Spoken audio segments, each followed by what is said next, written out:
why did I start running? Actually, well, I guess it was originally just to have a challenge and take this off so it doesn't bounce around. So it was originally just to have a challenge. Well, actually, it's not entirely true. So it actually started back in my martial arts days, where I would use it just for some of the conditioning, which worked pretty well. At the time, I didn't really know what I was doing though. And then I got into running in 2009 when I trained for my first marathon. I did like a half Ironman prior to that, but honestly, it wasn't anything really too consistent.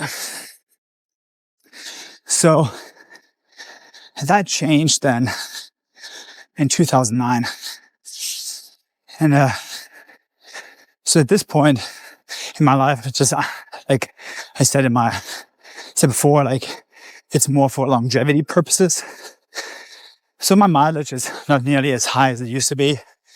Running at the moment on off season on 20-30 miles a week. And then if I prep for a race, it might go up to 50 at some point, but that's pretty much it. So today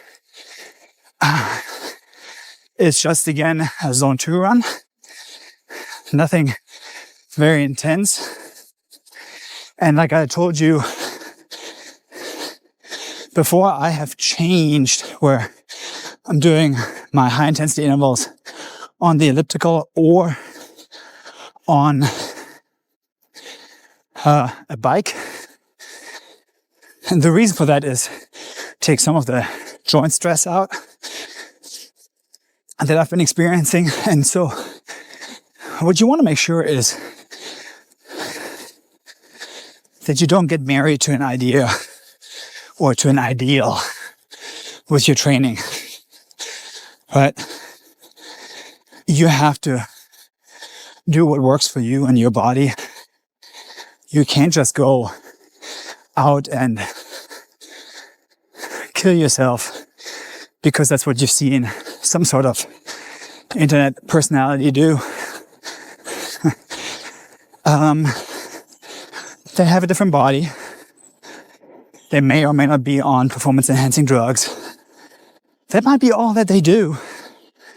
Meanwhile, you have your own life and challenges. So that has always been the hardest for me, is making the adjustments, especially adjustments down, reducing load. Simply because I would make me feel weak or like I suck. And that's just simply not the truth. You just have to pick your body up where you're at and then go from there. Sometimes I'm getting asked if I stretch after every workout and what I do for recovery purposes. Honestly, the main recovery thing for me is sleep. That's where I lack the most, for various reasons.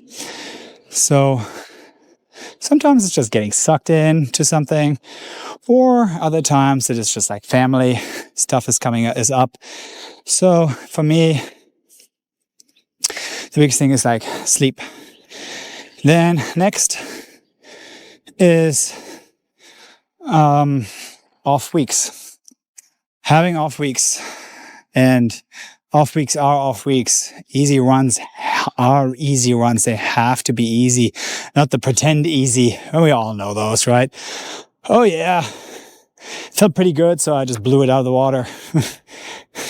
No, those are not the easy runs, right? So that shit doesn't work that way. And honestly, one of the biggest challenges that I have faced for myself with the easy stuff is just that I didn't really go easy on the easy stuff. I would be like, yeah, I think I felt really good, so cranked out a PR. Yeah, that's a great way of getting hurt, right? So, for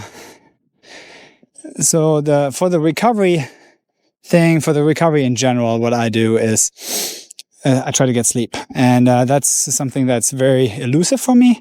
Not because I can't sleep. It's more that sometimes I work long hours, so I get sucked in at night.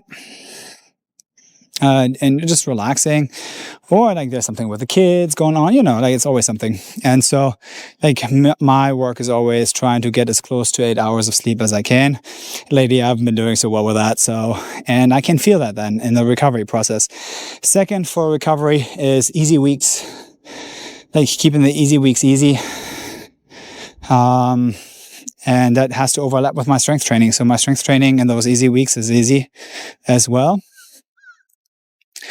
And then managing load is really a big thing. Like what I've said before is like I'm being flexible. I'm playing around with using my intervals with different modalities like elliptical and bicycle, just to make sure that I manage the load better. So these are all things that you can do. Another thing that comes to mind with the easy stuff is